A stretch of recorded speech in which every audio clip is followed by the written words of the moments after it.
Or, vous avez suivi comme moi les derniers problèmes qui ont été soulevés par rapport au saumon et au thon, qui sont des poissons gras carnivores qui arrivent en bout de chaîne alimentaire et qui ont moins de taux d'oméga 3, de DHA que les petits poissons et qui sont plus chargés en contaminants, méthylmercure, cadmium et maintenant PFAS et microplastiques. Avant, on disait que le poisson était un bon aliment pour la santé du cerveau. Aujourd'hui, ce n'est plus du tout sûr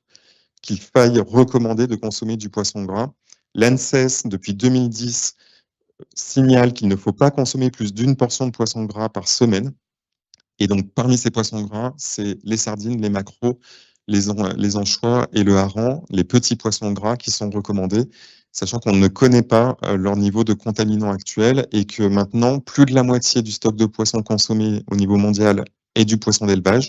que ce poisson est encore plus exposé aux contaminants que le poisson sauvage et il est moins riche en oméga 3 puisque maintenant les poissons d'élevage sont nourris majoritairement avec des farines et des huiles végétales pour des raisons économiques, alors que ce sont des poissons carnivores, et donc leur niveau d'oméga 3 diminue.